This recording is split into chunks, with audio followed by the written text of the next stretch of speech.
Problem number 1. Let's go ahead and solve this. The first thing we're going to do, of course, we have to convert the circuit into phasor form, complex frequency domain. Observe that the source is given as a function of sine instead of cosine. So to convert everything into phasor domain, you need the function of cosine. So we're going to go ahead and convert this into a function of cosine. As many of you know, or everyone should know, that cosine A minus B is cosine A cosine B plus sine A and sine B. So this is a trigonometric identity that we are going to use, and we are going to write 5 sine 35t minus 10 degrees. We're going to assume that this is A, and we're going to put 90 degrees as B. So we're going to write down cosine 35t minus 10 degrees minus 90 degrees. That is going to be cosine 35t minus 10 degrees, which is cosine of A, times cosine of 90 degrees, which is cosine of B, plus sine of 35t minus 10 degrees, sine of 90 degrees. So cosine of 90, of course, is 0. So the first term is going to become 0, and sine of 90 is 1. So the only thing that will be left will be sine of A, which is equal to sine of 35t minus 10 degrees. So this will be our function that we are going to use, cosine 35t minus 100 degrees, instead of writing sine 35t minus 10 degrees. So I'm going to go ahead and clean this up and just write down 5 cosine 35t minus 100 degrees. So this is going to be 5 cosine 35t minus 100 degrees volt. And when I convert everything into complex frequency or phasor domain, this is going to become I s j omega equals 5 angle negative 100 degrees volt. Of course, C is going to become x of C, which will be 1 over j omega C. We will calculate the value for that. And then this is going to become x of L. And we are going to be calculating the value of first I, L, j omega. And then once we have that value in the phasor domain, then we can easily write the corresponding time domain equation. So let's go ahead and solve this thing. The easiest method to solve this thing, of course, is to use simply current division, because the total current is IS.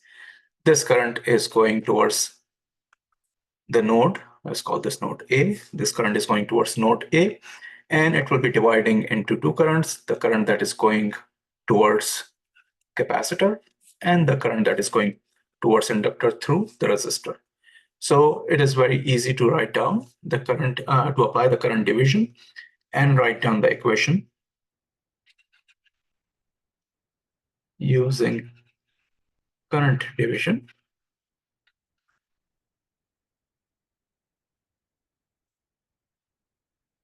IL is equal to the total current times the equivalent impedance, of course, RL, RXL, and XC.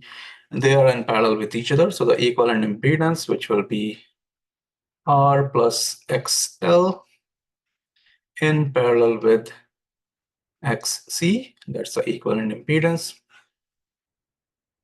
Z equivalent, divided by the impedance through which we are trying to figure out the current, which is R plus XL. So R plus XL. So very easy to solve this thing. Let's go ahead and pull MATLAB.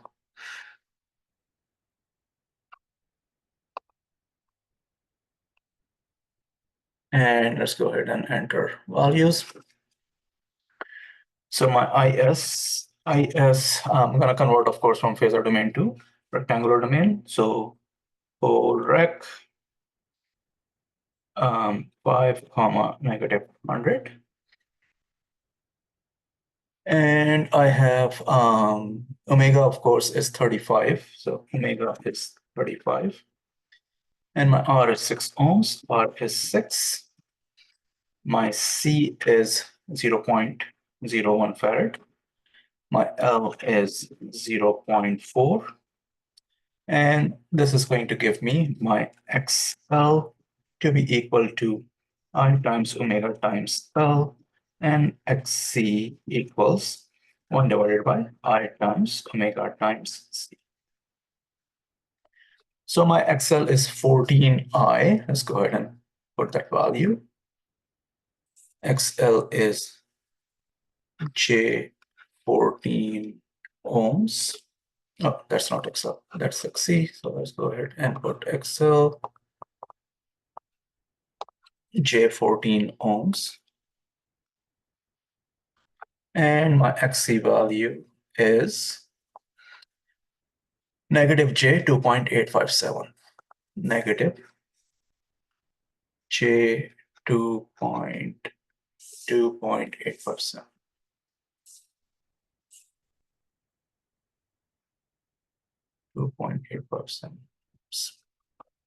So these are my reactance to reactance values. And now I'm just going to go ahead and plug in the formula and get my IL. So my IL is equal to my total current IS times the parallel equivalent. I'm going to use my function that everyone should be using. My parallel equivalent is R plus XL, between R plus XL and XC, divided by R plus XL. So my IL is, I'm going to write this down here, my IL is negative 0.3545, negative 0.3545,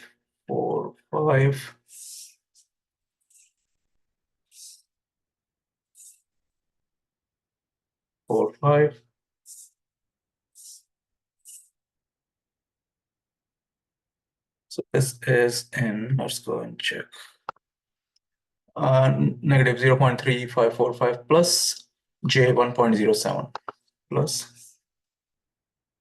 J 1.07 ampere. So this is in the second quadrant.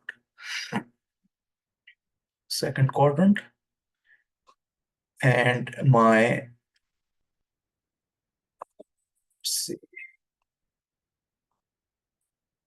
plus 1.07, 1.0717. Okay. And then I'm going to go ahead and convert this back into the phasor domain. I mean, the rectangular, polar domain.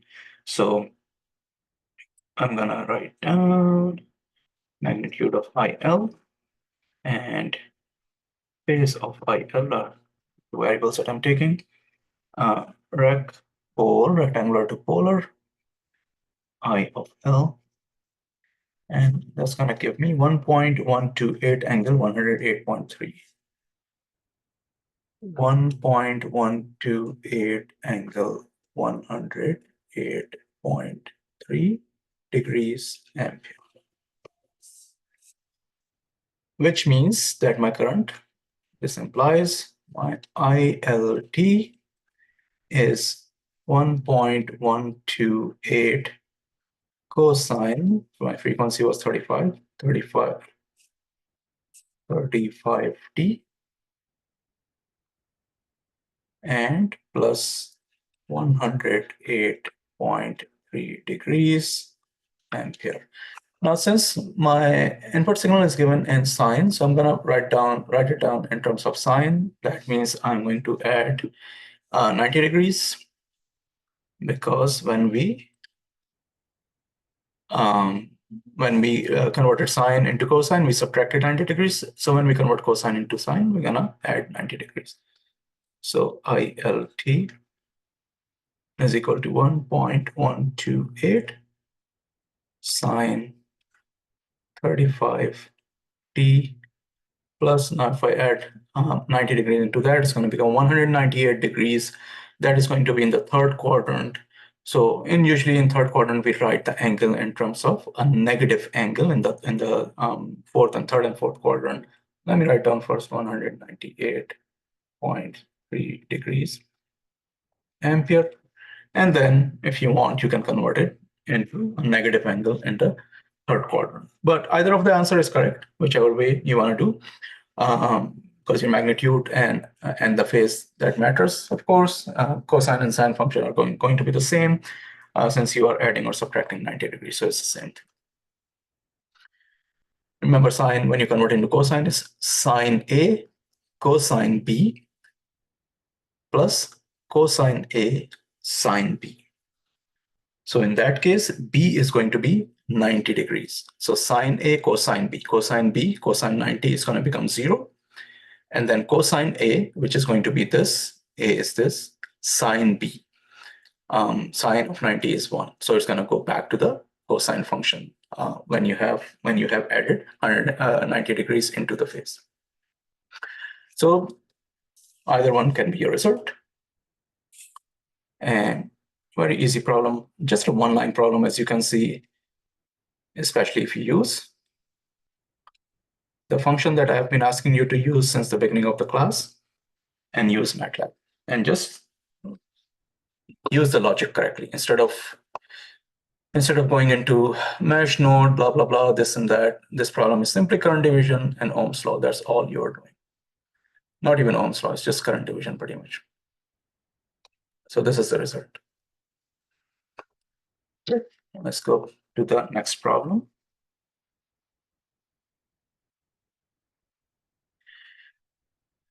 Okay, in this problem, we have to calculate the voltage across the capacitor. In this circuit, we have a dependent source. We have two loops, of course. We have a current source in the common branch. So if I'm solving this problem, I'm going to go ahead and solve it using nodal analysis, and I will find the node voltage right on top, right over here, node voltage A. And once I have the node voltage A, that voltage is going to be across 3 ohm resistor and the capacitor, because these two are connected in series. So once I know the voltage A, I can easily apply the voltage division and find out what is the voltage across the capacitor, because node voltage A is across the series combination of 3 minus J2. So this is my plan to approach this problem. So let's write down the equation. Let's assume my current here is IS. Everything is given in the phasor domain, so I don't need to convert anything. And let's assume my current here is IC. So KCL at node A is going to give me IS plus ID going towards the node and IC going away from the node. Okay, IS is of course Ohm's law, Vs minus Va over R1. ID is 2Vc. We can write 2Vc, and then we can write Vc in terms of Va, because remember Va is unknown. So let's write down 2Vc first and then convert Vc in terms of Va. 2Vc is equal to IC. IC is Va over R2 plus XC. Now Vc, as I discussed with you, Vc we can find out using voltage division. And using voltage division,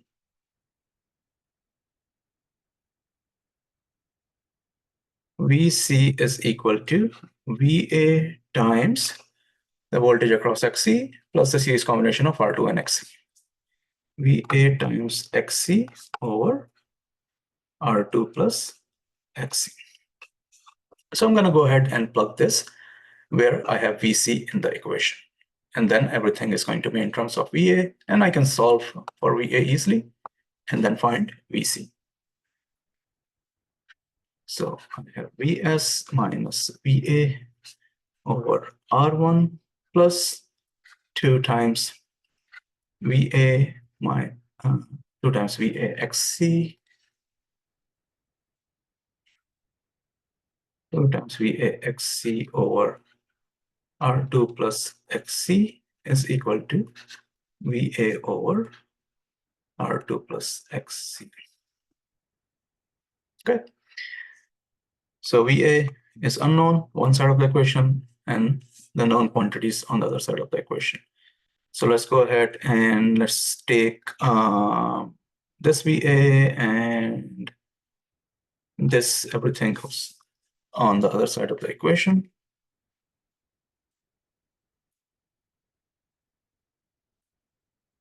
So I'm going to write this down as VA 1 over R2 plus XC from the term on the right side. And then I'm going to take VA over R1 on the right side. And I'm going to write down 1 over R1, which is VA over R1.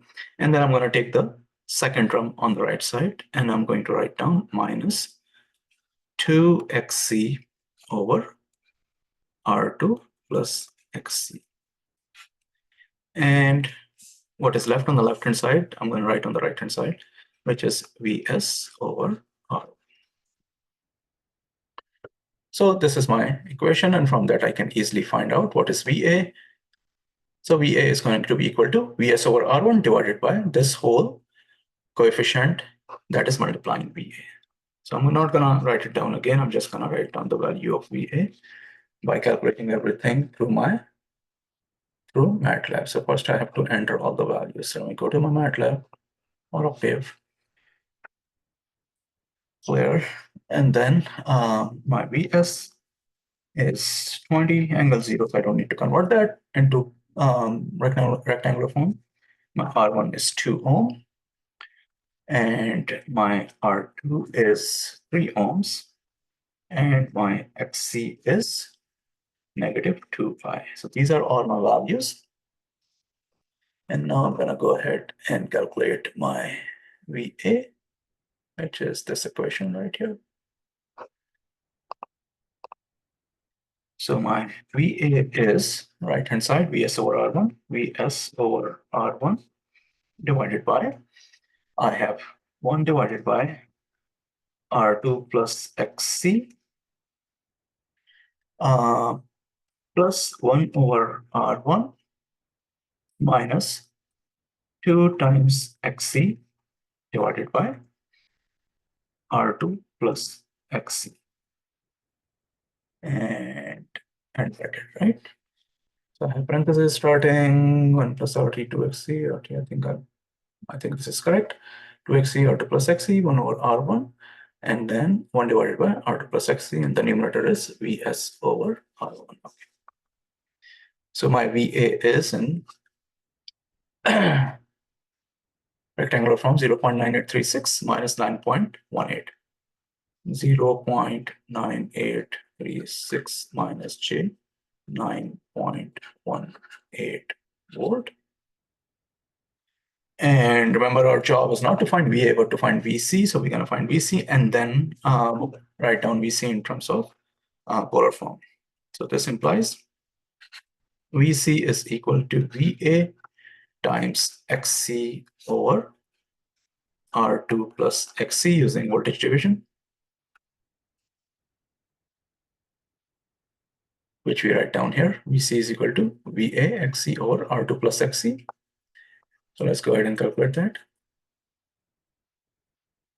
VC is equal to VA times XC divided by R2 plus XC.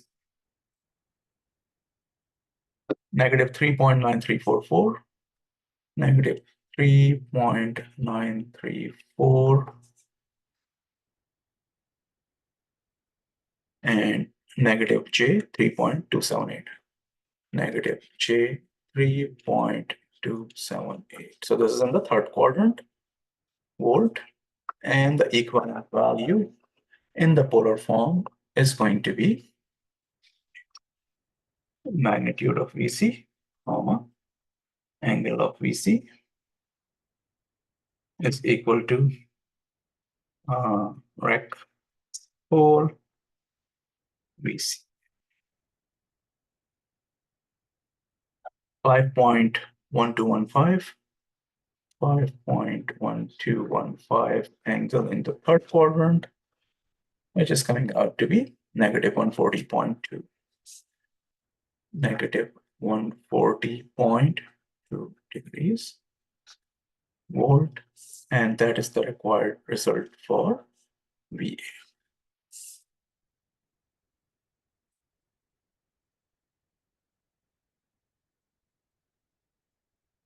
This is your answer.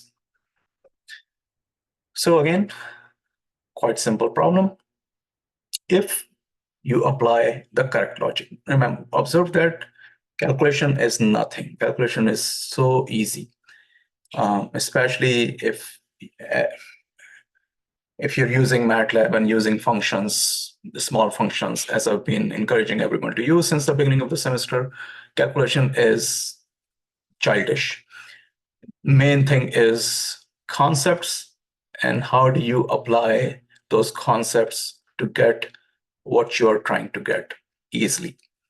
And the circuit is very simple. You just have to apply concepts to get the result correctly. Even if your result is incorrect, but if your logic is correct, you'll still get most of the points. If your logic is incorrect, then you're going to lose most of the points. That's the main thing. Okay, let's move on to number 3. And in number 3, we have to calculate the active and reactive power supplied by the source Vs, as well as the source power factor. Extremely simple problem. Observe that all 3 branches are connected in parallel. All of them are given already in phasor form. You don't need to convert anything. So these 3 are connected in parallel. We're going to find the parallel equivalent. We are going to calculate the total current coming out of Vs.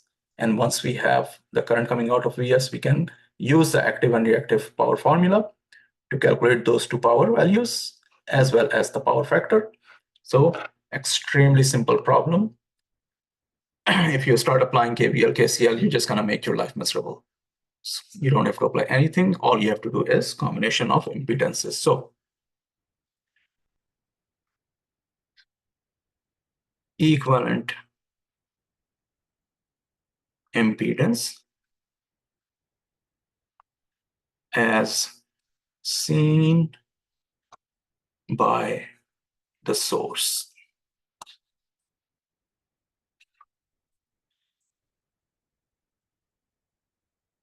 I'm going to call it Z. So Z is going to be equal to R3 in parallel with XC in parallel with R2 plus XL. And this whole thing is in series with R1. So that's your equivalent impedance. Let's go ahead and solve this thing. Let me open Octave, clear everything. So Vs is 240 angle 45 degrees. So I'm going to convert that into rectangular form. RMS value is already given to us, so we don't need to convert into RMS when we are calculating power. If it is given in the peak form in time domain is peak, or if it is just given in peak form in phasor form, then of course you will have to divide the value by square root of 2 for both voltage and current in order to get the active and reactive power. But in this case, we don't have to do that since it's already given in the RMS form. So pole rec 240, 45. It's going to convert that into rectangular form. My R1 is 18. My R2 is also 18. And my XL is 10I. My XC is negative 5I. and my R3 is 1000. Observe that R3 is much larger than the other impedances connected in parallel. That means when you do a parallel combination of these, the effect of R3 is pretty much going to be cancelled, because when you're combining impedance or resistance in parallel, your resultant is smaller than the smallest value that you have. So if you have a big value connected in parallel with the small values, the big values effect is kind of nullified. Because of course current always likes to go through the easiest path, easiest resistive path. So if you connect a big resistor in parallel with a small resistor, most of the current is going to go through the smaller resistor and ignore the big resistor.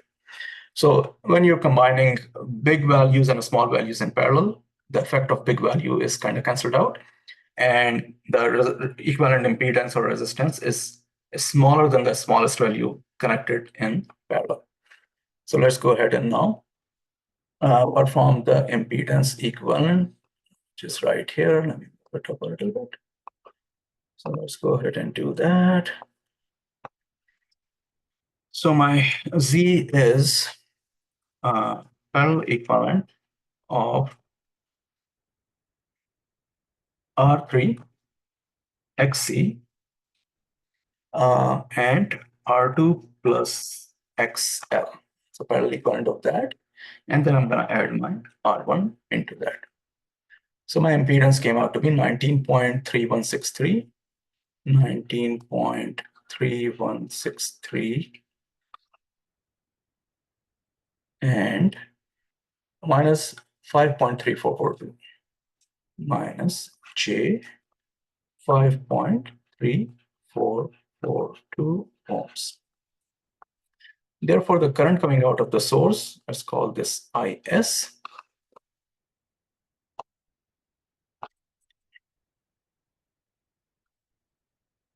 IS is simply going to be VS over Z. VS over Z.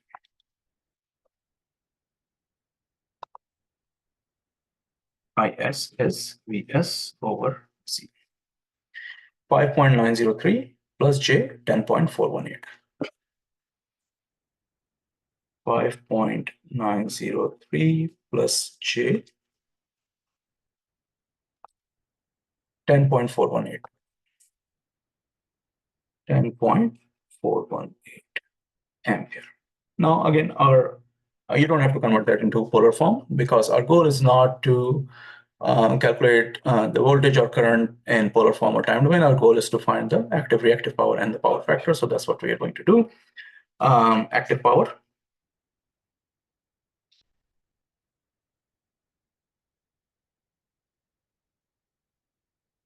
P is equal to magnitude of Vs, RMS value already given to us, magnitude of Is, cosine of angle of Vs minus angle of Is. Reactive power. And remember, these powers are real powers. They are not complex powers. Q is equal to magnitude of Vs, magnitude of Is, sine of angle of Vs minus angle of Is, and power factor is cosine of the impedance or cosine of angle of Vs minus angle of Is. Remember, cosine of angle of Vs minus Is is the angle of impedance. So we can just, instead of angle of Vs minus Is, we can simply write down angle of impedance. So this thing is angle of impedance C. Let's go ahead and calculate all three things. And once again, if you have a small program ready with all the power formulas and all those things, as I advised you, all you have to do is to enter the value of Vs and Is, or voltage and current, and it is going to give you all the power formula. And my advice is going to be to have that program with you. So P is equal to, because these formulas are not going to change, right?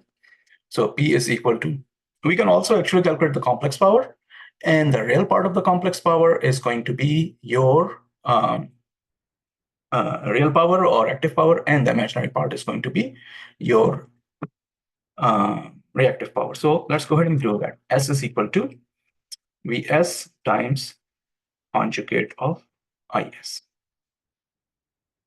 So my real power is 2769.91. 2.769 kilowatt. And my reactive power is negative 766.35 watt. 766.35, not watt, sorry, volt ampere reactive. And observe Q is negative because the total impedance that the source is seeing is capacitive impedance because J is negative. So when you have capacitive impedance, your voltage phase is going to be lagging the current phase. Therefore, sign of negative values are going to be a negative number, and Q is negative associated with your capacitive loads. And let's calculate the power factor as well. Power factor is equal to cosine of the angle of C.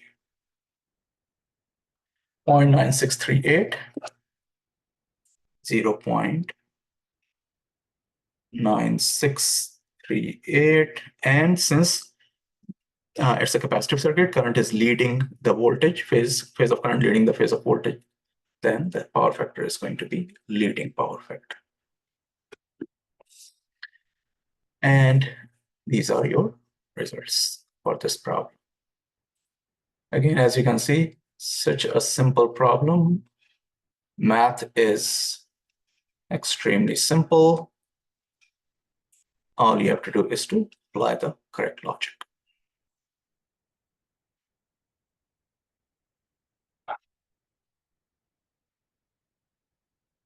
All right, so this is problem number 3 on one page. So far, problem number 2 has like one page and a couple of lines. Problem 1 was also one page. So all these problems are extremely simple.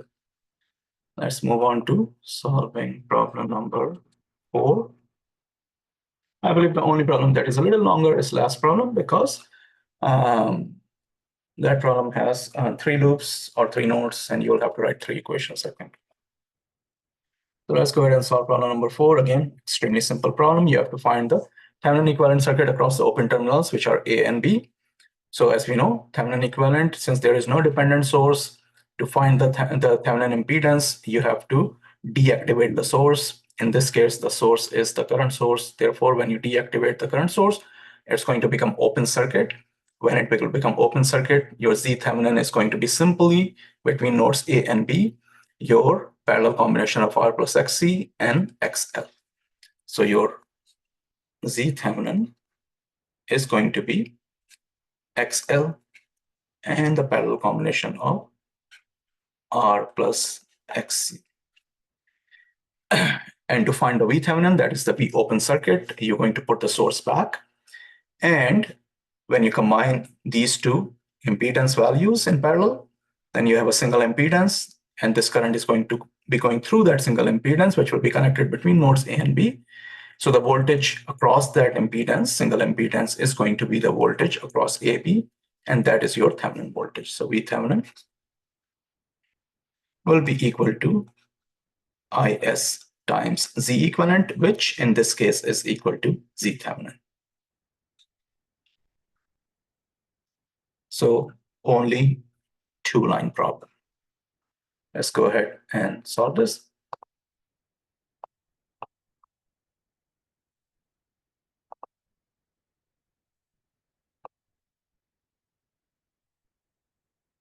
All right, clear everything, CLCs, clear everything, CLC.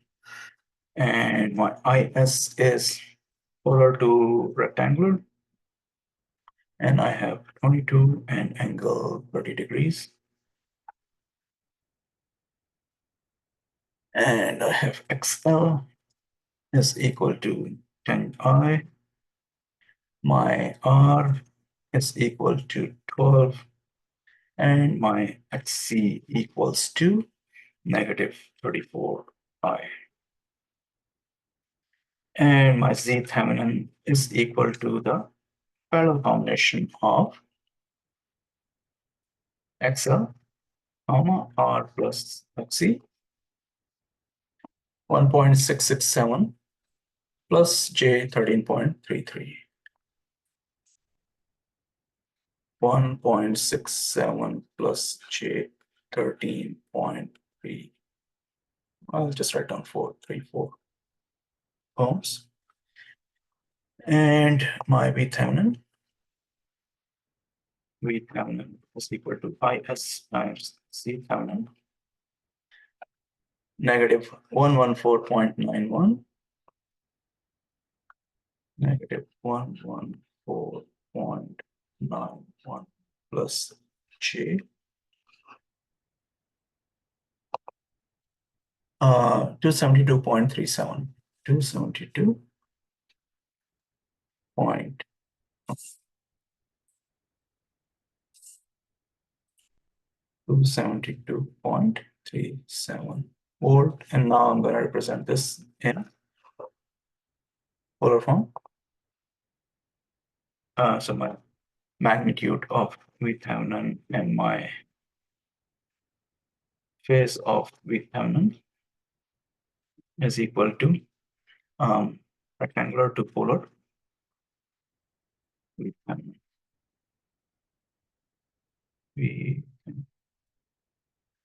295.62, 295.62 angle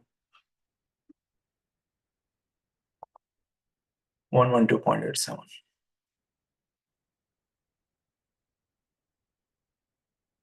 So the phase difference between the voltage, of course, the voltage phase is leading the current phase because your total impedance is inductive impedance, and the inductor part is much larger than the resistive part. So the difference between the two phases is close to 90 degrees, 112 minus 30 degrees. If this is 120 degrees, then it's going to be exactly 90, the difference. But this is like what, 80, like 82 degrees difference or something like that. So as your inductive reactance is going to become larger as compared to the resistive part, then your phase difference between voltage and current is going to become closer to 90 degrees because your impedance becomes highly inductive. Remember, the pure inductor, the phase difference of between voltage and current of a pure inductor is 90 degrees. If the resistive part is much larger than the inductive part, then your phase difference between the voltage and current will be close to 0 degrees. Because the higher the value of resistance, the closer the phase towards 0 degree. Pure resistor has both current and voltage in phase, so the phase difference is 0 degrees exactly. And the opposite goes for if your impedance is highly capacitive and the capacitive reactance is much larger than the resistive part, your phase difference between the current and voltage, where current is going to be leading the voltage, but the phase difference is going to be close to negative 90 degrees. And then if resistive part again is much larger than the capacitive part, then your phase difference, your current will still be leading the voltage, but the phase difference between the two is going to be close to 0 degrees, a negative value, but close to 0 degrees. So this is your Thevenin values. If you want to draw the Thevenin circuit, then you have a sinusoidal Thevenin voltage source, you have a Thevenin resistance, you have a Thevenin impedance connected between your open nodes A and B. This is your X Thevenin, which is J 13.34 ohms. This is your R Thevenin, which is 1.67 ohms. And this is your Thevenin source, which is 295.62 angle 112.87 degrees volt. So this is your Thevenin circuit. Extremely simple two-line problem. Good. And let's go ahead and solve the last problem. And last problem is a little, perhaps, I would say the longest of all problems that I gave you in the exam. Long, but longer doesn't mean that it is complicated. It's not complicated. It's easy problem, just a little more calculations. But again, if you're using MATLAB, Octave, matrix inversion, applying matrix inversion to solve linear equations, then problem is simple. Okay, so in this case, we have to find Ix, right? Or Vx, sorry. We have to find Vx across R4. So to find Vx across R4, either we find the voltage at this node. We can identify nodes with different labels. So let's say you have a node A here, you have a node B here, and you have a node C here. So if we find the voltage at node C, that is going to be the voltage across R4. So you will have three equations if you apply nodal analysis, right? If you apply mesh analysis, you have three meshes. So you have, again, three equations. In that case, you will find Ix, and then you can apply Ohm's law to find Vx. Either way is fine, whichever way you want to apply. Most of you are comfortable applying mesh analysis, so you can apply mesh analysis. If you apply nodal analysis, we will directly find Vx instead of finding the current and then applying. Finally, we apply the Ohm's law. So, I'm going to go ahead and do nodal analysis. So let's say my node current here is the source current. Is, of course, everything will be converted into phasor form. So this is going to be Vs j omega is equal to 4 angle 0 degrees volt. My omega is 20 radian per second. This is omega 20. So that's going to be XL, which is J times 20 times 100 millihenry. That is going to be saved in my Octave. And this is going to be XC, 1 over J omega C. R2, R3, R4 are going to be the same. So let's go ahead and do that. Here, the current is I2. Here, the current is IC. And here, the current is IL. Here, the current is I3. And of course, this current is shown as Ix. I'll just leave it as Ix. Let's show the phasor value. So it's going to be Ix. So these are my different currents. And I'm going to go ahead and write the KCL equations and everything before I solve them. So I'm not even worried about my numbers right now. I'm going to apply circuit analysis, write down KCL equation, and then write down everything to solve for those KCL equation. And then I'm going to find the value of VC, and that's the value that is required. So at node A, KCL, node A, IS is going towards, and then I2 and IC going away.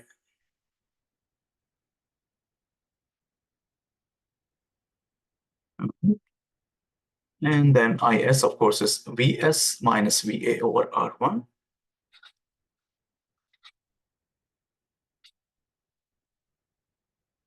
My I2 is VA minus VB over R2.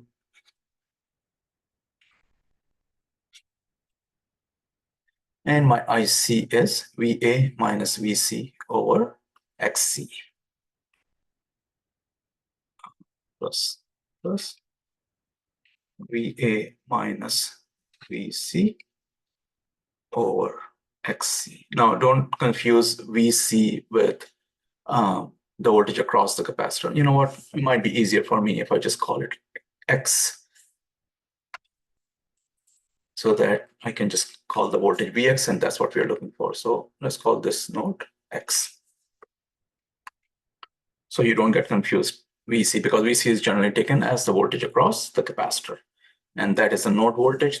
It's not the voltage across the capacitor. So I'm just going to call it Vx. VA minus Vx over XC. And from that, we have two unknowns, or we have rather three unknowns, VA, VB, and Vx, and one known. So I'm going to keep known quantities on one side and unknown quantities on the other side. So I'm going to take VA over R1 on the right-hand side of the equation.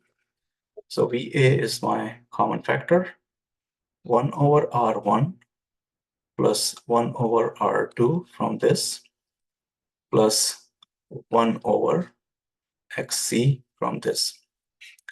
And then I have negative VB over R2 minus VB over R2 and minus Vx over Xc minus Vx over Xc. And this is equal to Vs over R1 on the left-hand side, which I'm writing now on the right-hand side. And this is my equation number 1. Okay, KCL at node B. Node. Let's see what is the equation of KCL at node B. Node B is this. I2 is going towards node B.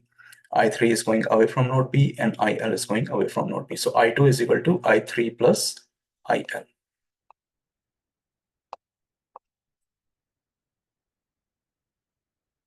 I write down here. I2 is equal to I3 plus IL. Okay, I2 is VA minus VB over R2. VA minus VB over R2 equals I3. I3 is this VB minus Vx over R3. VB minus Vx over R3. And IL is, let's go back. IL is this current, VB over XL. Assuming the bottom node is ground. VB over XL. Okay. And all the variables are unknown variables in this equation. So we're going to go ahead and put all the unknown variables on one side and 0 on the other side. So VA over R2, and then minus VB 1 over R2, and I'm going to take these two on the left-hand side of the equation. So it's going to become negative VB over R3 plus 1 over R3, and then negative VB over XL, so plus 1 over XL. Negative sign is outside. And then this Vx over R3, when it goes to the left-hand side, it's going to become positive. So positive Vx over R3. And on the right-hand side, I will have a 0. So that's my equation number 2. Equation number 2. And finally, my KCL and node X. Node X. Let's see. Node X has I3 going towards node X, IC going towards node X, and IX going away from node X. So I3 plus IC is equal to IX. I3 plus IC is equal to IX. I3 plus IC equals IX. All right. I3 is VB minus Vx over R3. VB minus Vx over R3. IC is VA minus Vx over Xc plus VA minus Vx over Xc, and Ix is Vx over R4.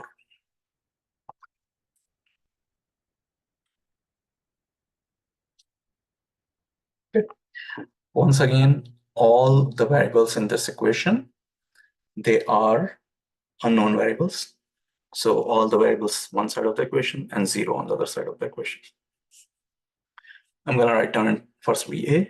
So VA over Xc. Then I'm going to do VB plus VB over R3, and then finally Vx plus, since all the signs of Vx are negative, I'm just going to put down a negative sign. Negative Vx 1 over R3 from the first one, plus 1 over xc from the second one. And this is going to go on the left-hand side of the equation, becomes negative. So it's going to become plus 1 over R4. And right-hand side is going to be 0. And this is my equation 3. 3 equations, 3 unknowns. Let's go ahead and solve them simultaneously and get the value of Vx that we are looking for. Solving 1, 2, and 3 simultaneously.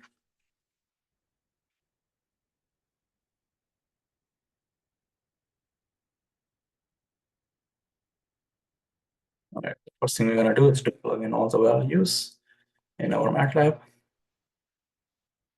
Clear CLC. ABET.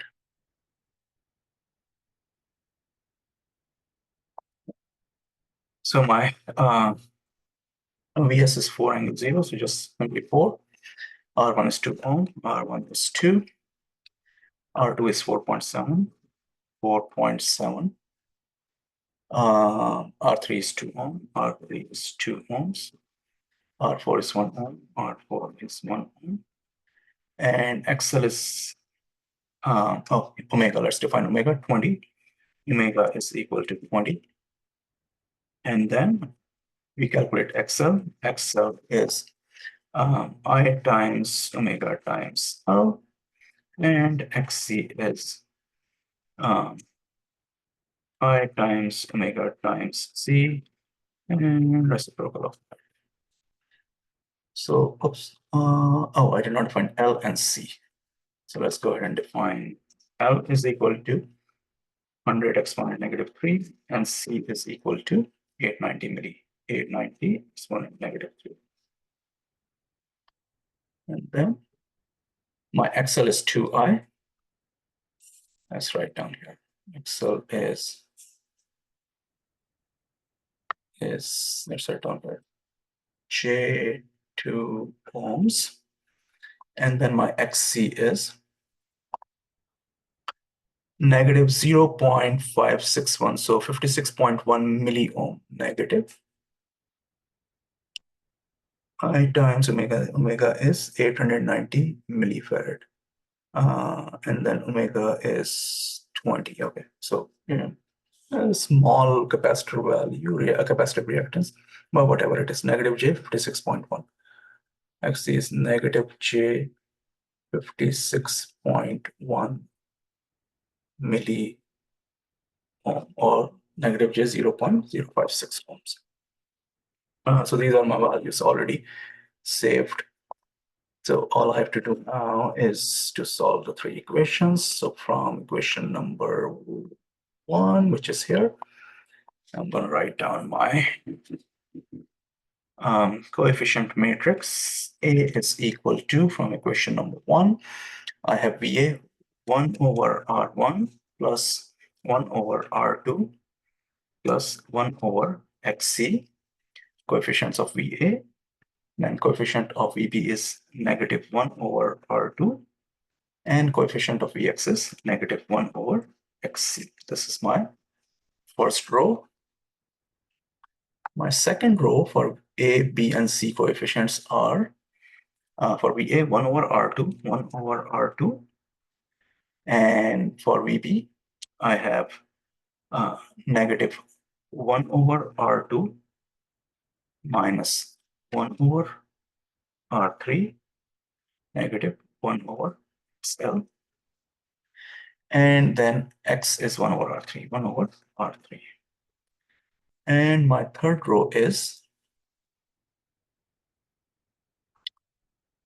1 over XC, 1 over XC, 1 over R3, and negative 1 over R3 minus 1 over XC minus 1 over R4.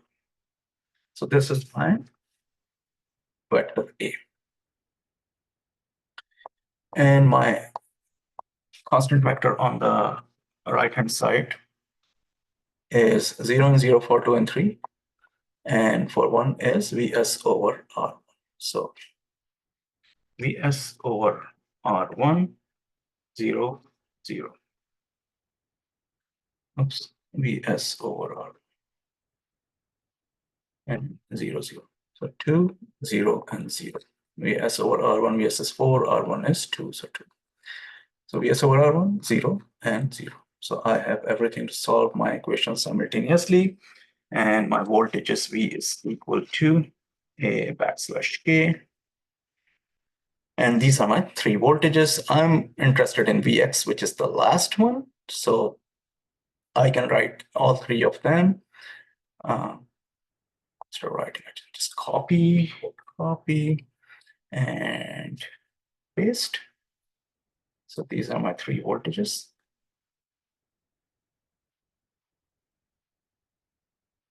So let me write down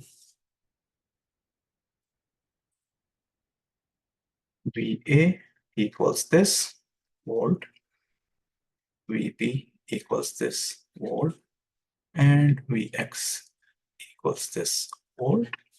And I'm going to convert these into polar form. Again, I just need the last one into polar form because I have to give that voltage into the time in the time domain. So I'm gonna do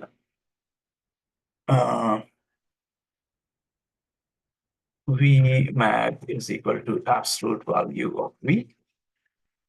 So 1.1238, 1.1238, 0.9265, 0.9265, and 1.1359. 1.1359. And the phases of each, I can use the angle formula and get the phases of each. V phase equals angle of V times 180 divided by pi. 8.3825, 8.38 degrees volt, and 46.09, so 46.1, 46.1 degrees volt. And the last one that we need, of course, is 12.16 degrees. 12.16 degrees volt. So Vx is the one that we are looking for. So in time domain, Vxt is 1.1359 cosine 20t plus 12.16 degrees volt. And that is my final result. Again, a very simple problem, little lengthy as compared to the other problems, but not difficult, as you could see. Oops. As you could see, it's not a difficult problem. It's just a lengthy problem. So lengthy doesn't mean it's difficult. Oh, what happened here? Let's move, it moved down. Oh, everything moved down. Let me go back. Okay. Let's see. Oh, no.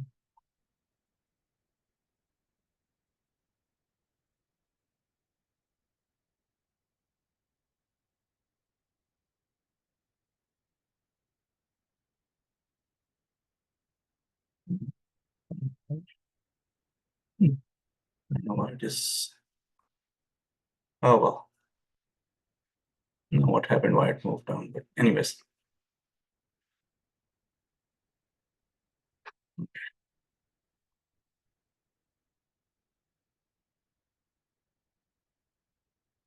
Oh, I don't know why it moved down, but okay. I can rewrite it.